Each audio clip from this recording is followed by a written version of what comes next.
Dengan doa kita berdoa, Tuhan Yesus, ini kami anak-anak-Mu Tuhan, kami datang Tuhan ke tempat ini Tuhan, berkumpul untuk memuji-muji-Mu Tuhan Yesus. Satu hal yang kami percaya Tuhan Yesus, Allah yang kami sembah adalah Allah yang maha hadir, Allah yang bertakhta, Allah yang bersemayam di atas puji-pujian kami anak-anak-Mu. Datanglah kerajaan-Mu di tempat ini Tuhan, dan jadilah sesuai dengan kehendak-Mu saja. Satu hal yang menjadi kerinduan kami pagi hari ini Tuhan, kami mengalami perjumpaan dengan Engkau, kami mengalami lawatan yang daripada-Mu Tuhan Yesus. Terpuji-pujilah Allah, demi nama Yesus kami buka ibadah kami ini sama-sama.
Satu hal yang kami percaya Tuhan, Allah yang kami sembah adalah Allah yang hidup.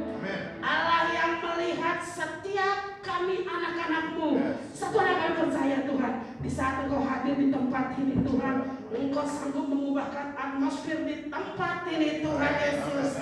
Datanglah kerajaan-Mu di tempat ini Tuhan, dan jadilah sesuai dengan kehendak Tuhan saja. Demi nama Yesus, jemaat Tuhan yang siap bersorak-sorai meninggikan Raja kita, bersama-sama dengan saya kita katakan amin.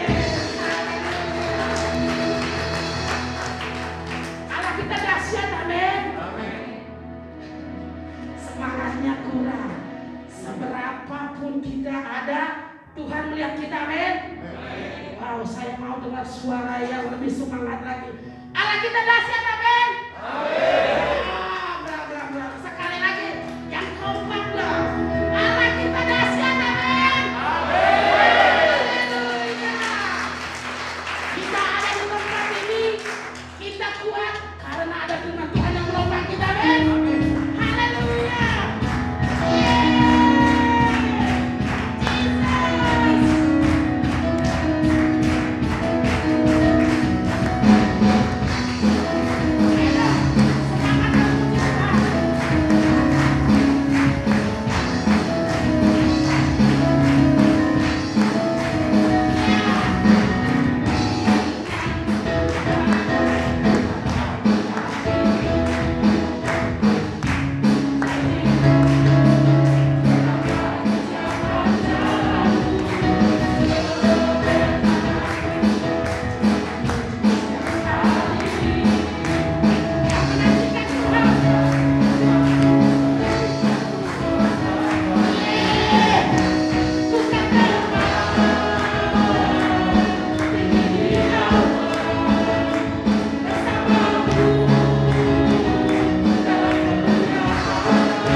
Selanjutnya kita akan membacakan pengakuan iman Biblia.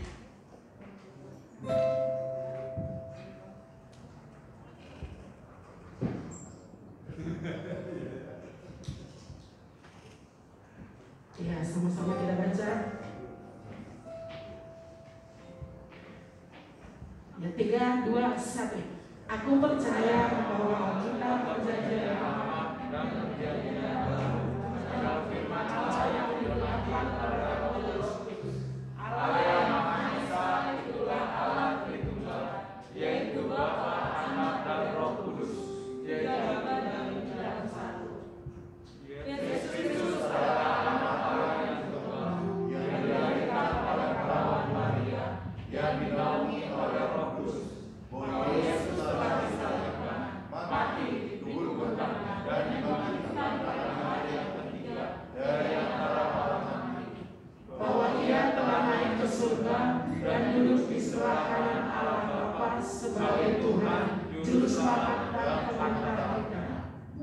Semua manusia sudah berdosa dan kehilangan kemuliaan Allah, sehingga harus bertobat dan berpaling kepada Allah untuk menerima pengampunan dosa.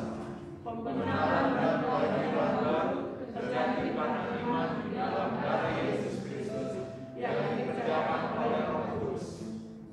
Setiap orang yang bertobat harus dibaptis secara sepah dalam nama Bapa, Anak, dan Roh Kudus, yaitu dalam nama Tuhan Yesus Kristus.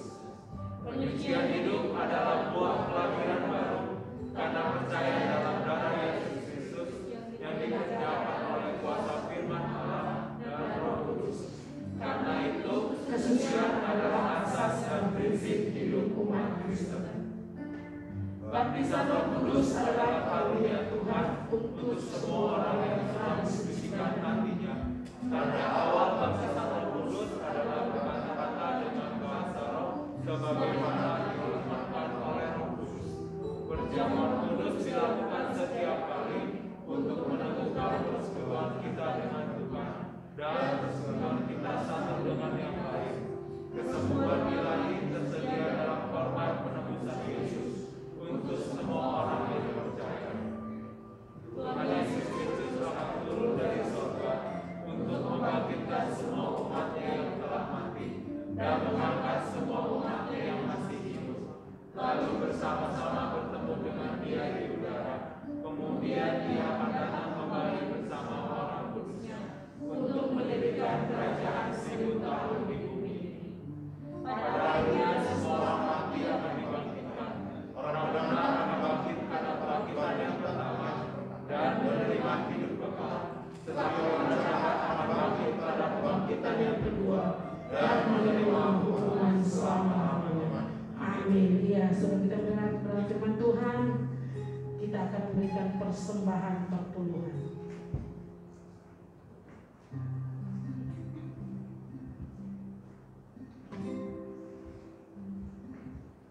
Ya, sebelum memberikan persembahan kita berdoa terlebih dahulu. Kita berdoa, sungguh Tuhan kami percaya Allah yang kami sembah adalah Allah yang melihat setiap hati kami anak-anak-Mu. Tuhan Yesus, kami datang Tuhan, kami datang ke rumah Tuhan, kami bawa persembahan perpuluhan kami. Mari Tuhan Yesus, sucikan Tuhan, kuduskan Tuhan setiap tangan-tangan yang membawa persembahan pagi hari ini Tuhan. Dan biarlah Tuhan, setiap persembahan yang kami persembahkan pagi hari ini Tuhan, itu boleh mempermuliakan nama Tuhan Yesus saja. Demi nama Yesus kami sudah berdoa. Sama-sama kita katakan amin.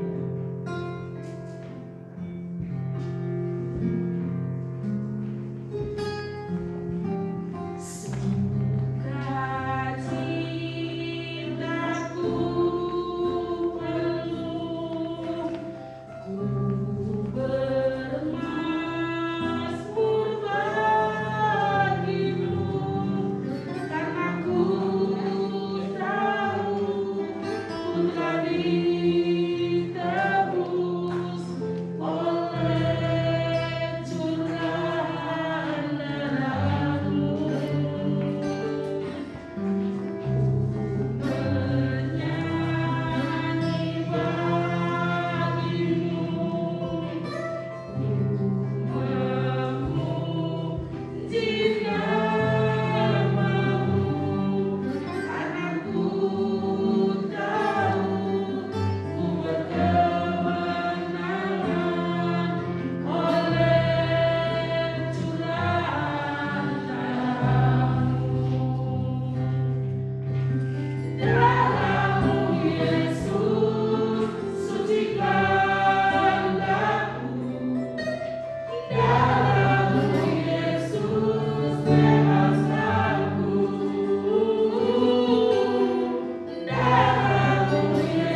di dalam rumah-Mu yang Maha Kudus. Kami ada sebagaimana kami ada semua karena kasih karunia-Mu. Oleh darah Yesus Engkau yang melayakkan, menyucikan, menguduskan, membenarkan kami, sehingga kami boleh ada di dalam rumah-Mu yang Maha Kudus ini Tuhan. Terima kasih buat kesempatan pagi hari ini kami boleh beria-ria di dalam Tuhan, memuji, memuliakan nama Tuhan. Kami boleh membawa persembahan untuk kemuliaan bagi nama Tuhan. Biar semua yang kami lakukan ya Tuhan, semuanya boleh menyukakan dan menyenangkan hati Tuhan. Sekarang kami mau duduk diam, mau belajar kebenaran firman Tuhan. Ya Tuhan, berbicaralah Engkau bagi kami, sebab sesungguhnya kami adalah hamba-Mu. Kami mau taat, kami mau tunduk. Jadikan kami bukan saja pendengar firman Tuhan, tetapi menjadi pelaku firman Tuhan. Urapi hamba-Mu, sembunyikan hamba-Mu belakang salib-Mu yang Maha Kudus, biar Engkau saja yang dipermuliakan. Terima kasih Tuhan. Dalam nama Tuhan Yesus kami berdoa. Kami siap mendengarkan firman Tuhan, dan kami siap menjadi pelaku firman Tuhan. Haleluya. Setiap kita yang siap mendengarkan firman Tuhan, katakan bersama dengan saya, amin. Tepuk tangan yang mulia bagi Tuhan. Silakan duduk saudaraku. Shalom. Shalom. Haleluya. Apa kabarnya? Haleluya. Terima kasih. Ini adalah kesempatan yang pertama saya boleh berdiri ada di depan saudara di mimbar ini. Terima kasih buat Pak Gembala, Pak Brudi, ini saya sudah lama kenal. Ya, terima kasih buat kesempatannya pagi hari ini kalau saya boleh melayani saudara. Baik, kata orang kalau tidak kenal tidak sayang. Saya mau disayang saudara. Amin. Makanya saya mau memperkenalkan diri. Nama saya Heris Winata. Ya, Heris Winata. Saya anak kembar. Jadi kalau nanti saudara ketemu begitu yang serupa atau tidak sama begitu, kalau Pak Kembala kan sudah bisa bedain ya Pak. Mirip-mirip begitu ya. Kakak saya pun juga seorang hamba Tuhan, gembala juga di Tampung Segaga. Saya tinggal juga di Tampung Segaga. Saya punya istri. Ya. Yang cewek-cewek ya. Enggak lah. Ya, saya punya seorang istri, 2 anak. Amin. Dan anak-anak saya sekarang sudah, yang besar sudah 11 tahun, yang kecil sudah 6 tahun. Haleluya. Baik, kita akan langsung masuk ke dalam firman Tuhan pada hari ini. Kita mau berbicara tentang Kristen yang berbuah. Mari kita buka Alkitab kita bersama-sama Matius pasal ke-7. Matius pasal yang ke-7 kita baca mulai ayat yang ke-21 sampai ayat yang ke-23. Matius pasal 7 ayat ke-21 sampai ke-23. Matius pasal yang ke-7 ayat 21 sampai ke-23. Yang sudah berkatakan amin. Amin. Haleluya. Dimelihat ke depan udah belum. Oke, wah gereja sekarang udah memfasilitasi sekali ya. Baik, kita baca sama-sama. Saya yakin semua bisa membaca, amin. Kita baca dengan suara yang keras dan lantang, dengan semangat dan antusias kepada Tuhan, amin. Matius pasal ke-7 ayat ke-21. 2, 3. Bukan setiap orang yang berseru kepadaku, Tuhan, Tuhan, akan masuk dalam kerajaan surga, melainkan dia yang melakukan kehendak Bapa-Ku yang di surga. Pada hari terakhir, banyak orang yang berseru kepadaku, Tuhan, Tuhan, bukankah kami berbuat demi nama-Mu dan mengusir setan demi nama-Mu dan mengadakan banyak mujizat demi nama-Mu juga? Pada waktu itulah aku akan berterus terang kepada mereka dan berkata, aku tidak pernah mengenal kamu. Enyahlah daripadaku, kamu sekalian pembuat kejahatan. Saya ulangi ayat ke-21, perhatikan baik-baik. Bukan setiap orang yang berseru kepadaku, Tuhan, Tuhan, akan masuk dalam kerajaan surga, melainkan dia yang melakukan kehendak Bapa-Ku yang di surga. Saudara mau masuk surga? Ada yang tidak mau masuk surga? Atau siapa yang mau masuk surga? Angkat tangannya. Siapa yang mau masuk surga? Angkat tangannya. Pertanyaan saya yang kedua, siapa yang mau duluan? Katanya mau masuk surga, ditanya mau duluan gak mau. Ya, haleluya, amin. Semua kita pasti mau masuk surga.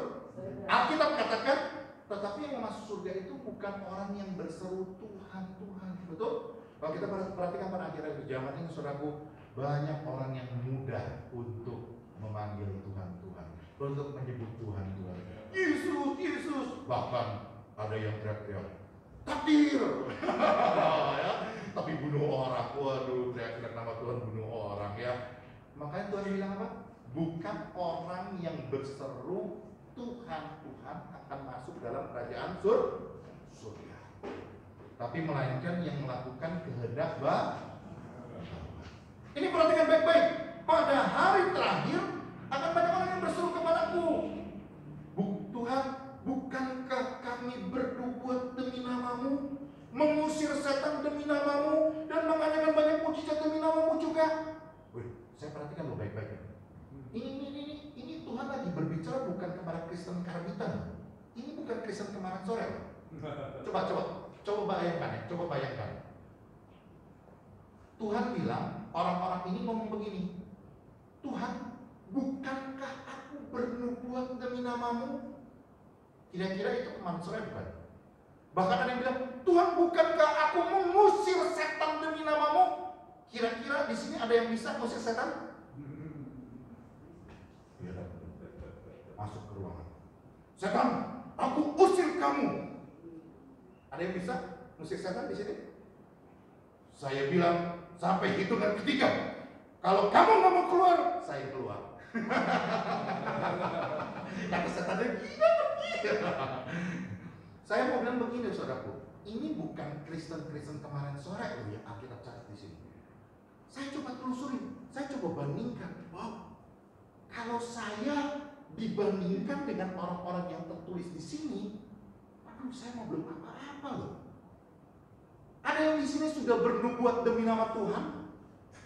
Halo? Ada yang di sini sudah mengusir setan demi nama Tuhan? Halo? Ada yang di sini sudah mengadakan banyak mujizat demi nama Tuhan?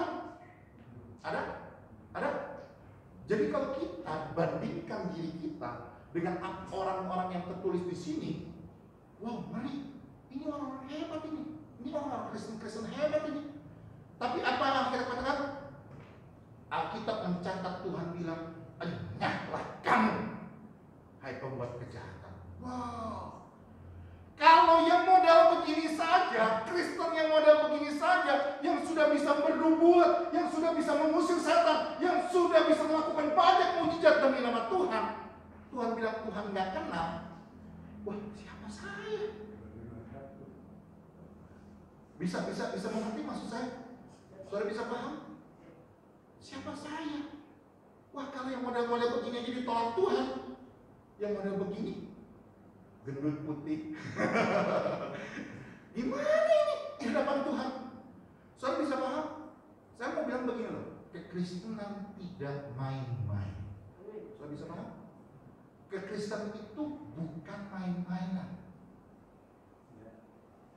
Bahkan orang-orang yang sudah sekali berini, kalau kita baca pada ayat yang ke-23, aku berterusan kepadamu, aku tidak pernah kenal kamu. Enyahlah kamu pembuat kejahatan. Wah. Perhatikan baik-baik. Ayat 21 dikatakan apa? Bukan setiap orang yang berseru kepadaku Tuhan, Tuhan akan masuk kerajaan surga. Apa? Melainkan dia yang melakukan kehendak Bapakku yang di surga. Artinya orang Kristen itu harus menjadi pelaku kehendak Bapa. Yang mengerti kata amin? Bahkan dikatakan pembuat kejahatan, enyahlah kamu pembuat kejahatan. Artinya kalau orang yang tidak melakukan kehendak Bapa, dia adalah pembuat kejahatan. Yang mengerti kata amin? Dan itu Tuhan tolak. Saudaraku, saya pelajari, saudaraku, dikatakan begini, ayat 23, pada waktu itulah aku ini siapa? Yesus akan berterus terang kepada mereka, kepada orang-orang tadi yang bisa melakukan mujizat, yang bisa bernubuat, yang bisa menyembuhkan orang, yang bisa melakukan banyak mujizat bagi Tuhan. Tuhan bilang apa? Pada waktu itulah aku akan berterang, aku tidak pernah mengenal kamu. Saya selidiki saudaraku. Kalau dalam bahasa Inggrisnya New King James Version itu dikatakan dengan kata-kata, yaitu mengenal itu ditulis dengan kata new. New ini artinya adalah dari past tense atau bentuk lampau dari kata know, artinya mengenal. Artinya apa? Dari dulu-dulu, Tuhan bilang dari dulu, dari awal pun aku nggak pernah kenal kamu. Wow. Padahal orang itu udah melakukan banyak mujizat. Ayo, jangan ada dusta di antara kita. Misalnya, Pak, lihat Pak jemaat yang setia ini Pak. Kalau hari ini Tuhan izinkan ada di sebelah ini gereja lagi, tiba-tiba pendetanya setiap hari, setiap minggu bikin KKR, dan setiap orang yang maju ke depan, yang lumpuh berjalan, yang timpang langsung berjalan, yang buta langsung sembuh. Kira-kira kalau ada pendeta di sebelah gereja sebelah saudara yang melakukan seperti itu, Anda tetap setia beribadah di sini atau mau pindah ke sebelah? Ayo jujur. Maju ke depan, yang buta, wah saya bisa melihat. Ayo, tetap setia di sini atau pindah ke sebelah? Hah? Waduh, Pak, catat Pak, tolong. Tetap setia, amin. Saudaraku, Alkitab tulis bukan jadi catatannya, bukan jadi standarnya untuk masuk dalam kerajaan surga orang-orang yang sudah melakukan banyak mujizat. Amin. Tapi apa kata Alkitab? Orang yang melakukan kehendak Bapa di surga. Yang mengerti katakan amin. Yuk kita lihat. Terus orang yang melakukan kehendak Bapa di surga itu seperti apa? Mari kita lihat. Kita naik ke atas. Matius pasal 7 ayat 15 sampai ke 20. Matius pasal 7 ayat 15 sampai 20. Saya akan bacakan secara cepat. Yang sudah berkatakan amin. Waspadalah terhadap nabi-nabi palsu yang datang kepadamu, yang menyamar seperti domba, tetapi sesungguhnya mereka adalah serigala yang buas. Siapa itu? Siapa itu yang dimaksud dengan nabi-nabi palsu? Ya itu orang-orang yang terkadang terlihatnya wah, yang bisa melakukan spektakuler. Tapi Tuhan bilang hati-hati. Itu bukan standarnya Tuhan. Tapi dari standarnya Tuhan apa? Dari buahnya lah kamu akan mengenal mereka. Dapatkah orang memetik buah anggur dari semak duri atau buah ara dari rumput duri? Demikian setiap pohon yang baik menghasilkan buah yang baik, sedangkan pohon yang tidak baik menghasilkan buah yang tidak baik. Tidak mungkin buah yang baik itu menghasilkan buah yang tidak baik, ataupun pohon yang tidak baik itu menghasilkan buah yang baik. Dan setiap pohon yang tidak menghasilkan buah yang baik pasti ditebang dan dibuang ke dalam api. Jadi dari buahnya lah kamu akan mengenal mereka. Amin. Saudaraku begini saudaraku, nggak jadi satu standar kalau orang itu kelihatannya spektakuler. Wah, apalagi kalau hamba Tuhan yang saudaraku, kita kalau yang pelayanan di dunia pergerejaan ini, dunia persilatan pergerejaan ini, sering melihat hamba Tuhan. Benar saudaraku, benar. Ya, jadi saya mau bilang begini, nggak jadi satu standar, nggak jadi satu standar. Kalau Anda melakukan hal yang spektakuler, lalu kemudian Anda berkenan di mata Tuhan. Bahkan Tuhan bilang apa? Hati-hati, waspada sama mereka. Tapi dari apanya? Dari buahnya lah. Dari buahnya kita bisa melihat mereka. Saudara bisa kenal saya baik atau tidak, ya dari buah saya. Apa yang saya hasilkan, apa yang saya perbuat, kalau buahnya itu baik, buahnya itu dapat dinikmati orang, maka itulah kehendak Bapa terjadi digenapi dalam hidup saya. Amin. Bisa paham sampai sini? Maka Tuhan bilang nggak mungkin dari pohon yang tidak baik menghasilkan buah yang baik. Juga tidak mungkin dari pohon yang baik menghasilkan buah yang tidak baik. Kalau Anda menanamnya jeruk, pasti nanti tumbuh buahnya adalah jeruk. Kalau Anda tanamnya mangga, pasti tumbuhnya mangga. Dan hasil buahnya adalah mangga. Cuman hanya di Bluri Mahardika yang dia bilang buah semangka berdaun. Wah, nostalgia ya, buah semangka berdaun sirih. Nggak ada, saudara, nggak ada. Yang namanya daun sirih ya sirih, nggak mungkin lo punya semangka, nggak ada. Amin, amin. Jadi kalau kehidupanmu itu dapat dinikmati buahnya oleh orang lain, buahmu itu baik, orang dapat melihat apakah engkau orang yang melakukan kehendak Bapa di surga atau bukan. Jadi saya lebih tertarik orang-orang yang menghasilkan buah, Pak, ketimbang orang-orang yang punya karunia, Pak. Kalau orang-orang yang punya karunia udah terlalu banyak. Anda lihat saya kan, perawakan saya gagah, ya kan, gemuk. Bahkan ketika saya melamar kerja, dia bilang, wah muka lu, muka hoki katanya. Ya kan? Nggak cukup. Tuhan nggak mau lihat saya, nggak mau lihat perawakan saya. Yang Tuhan mau lihat hati saya. Apakah saya melakukan kehendak Bapa di surga? Buktinya apa? Ya dari buahnya. Amin. Anda bisa lihat saya baik asal dari buahnya. Kalau buah saya buruk, dengar sedikit-sedikit, Harris itu kalau di rumah galaknya bukan main. Itu istri sama anak-anaknya ngumpet kalau dia pulang. Ya kan? Setan aja juga ikut ngumpet. Kenapa? Setan bilang karena galak gua sama dia. Kira-kira kalau yang kayak begitu, apakah hamba Tuhan? Amin. Saudara bisa paham? Saudara bisa nangkap? Dikit-dikit main pukul, dikit-dikit main tendang. Waduh. Hati-hati saudara. Saudara adalah terang dunia. Amin. Orang melihat saudara, dan dari buahnya lah orang bisa kenal siapa saudara. Saya cepat aja. Kita buka mundur Matius pasal yang ketiga. Buah apa saja yang harus kita hasilkan? Matius pasal 3, kita buka ayat yang ke-8. Matius pasal 3 ayat yang ke-8.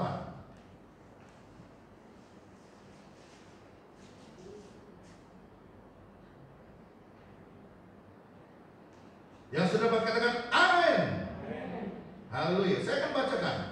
Jadi hasilkanlah buah sesuai dengan bertobat.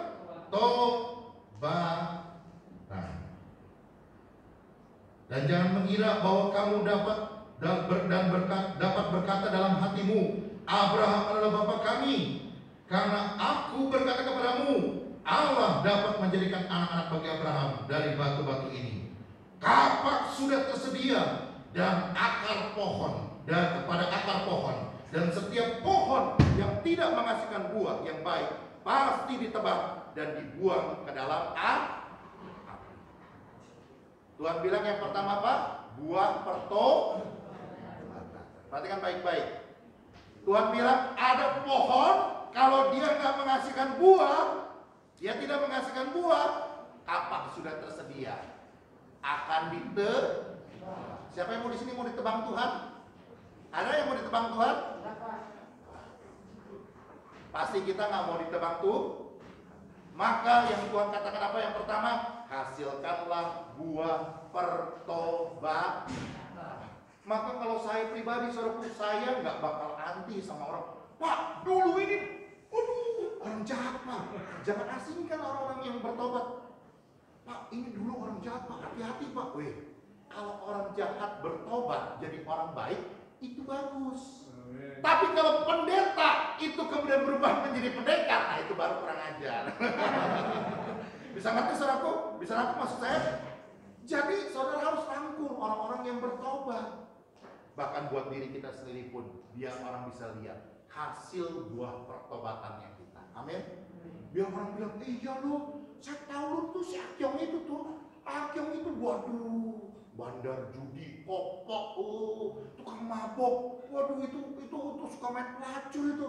Sekarang luar biasa loh. Tiap hari Minggu dia bawa Alkitab loh. Kemana? Ke gereja. GBI Tuhan menyediakan. Ya kan? Biar orang lihat. Amin.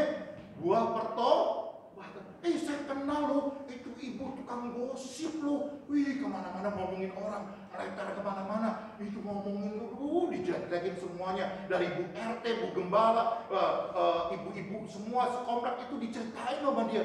Tapi sekarang enggak lagi loh. Itu ibu sekarang malah ngomongin Yesus. Amin. Biar semua orang lihat buah pertobatannya kita. Hati-hati saudaraku, Tuhan bilang orang yang ngaku tobat, tapi dia tidak pernah menghasilkan buah tobat, dia seperti pohon. Dan Tuhan bilang apa? Kapak sudah tersedia. Ambil kapak. Tuhan bilang, potong. Terima kasih. Siapa yang mau ditebang Tuhan? Ada yang mau ditebang Tuhan? Kalau saya sih terus terang takut ya. Saya nggak berani. Amin. Hasilkan buah pertobatan. Biar nanti orang lihat hasil pertobatannya kita. Buah apa lagi yang kita hasilkan? Yuk kita buka. Galatia pasal yang kelima. Ini ayat yang terkenal saja ya.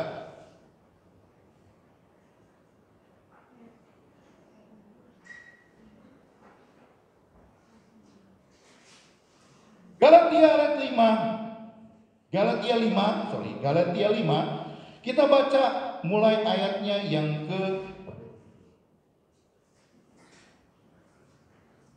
yaitu buah-buah roh. Kita baca dari awal ya, dari ayatnya yang 22. Tetapi buah roh ialah kasih, sukacita, damai sejahtera, kesabaran, kemurahan, kebaikan, kesetiaan, kelemah lembutan, penguasaan diri. Tidak ada hukum yang menentang hal-hal itu. Buah apa yang harus kita hasilkan? Yang kedua adalah buah roh. Maka saya pribadi, saudaraku, sesuai dengan kebenaran firman Tuhan, saya mau ajarkan kepada saudara.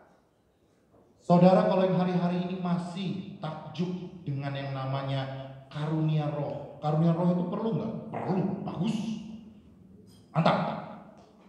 Apa itu karunia roh? Karunia roh itu untuk berbahasa roh, untuk bernubuat, untuk mengusir setan. Berbagai macam karunia roh itu bagus. Tapi kalau Anda punya karunia roh, gunakanlah karunia roh untuk membangun jemaat. Tapi lebih penting daripada karunia roh, Anda harus bisa menghasilkan buah roh. Yang mengerti katakan amin. Hati-hati saudaraku, jangan sampai jemaat kalau lihat di depan mimbar kita, berglosalia, berbahasa roh mantap. Bahasa rohnya sudah luar biasa keren. Sampai orang bilang, wih rohani sekali ya. Tapi kalau di luar marah, kebun binatang keluar semua. Kira-kira kalau orang seperti kayak begitu, terus orang bilang, di gereja doang ya ada Roh Kudus. Kalau di luar jadi roh kubis katanya. Bisa paham saudaraku? Bisa paham? Kalau karunia roh itu bisa banyak orang yang manipulatif. Biar kelihatan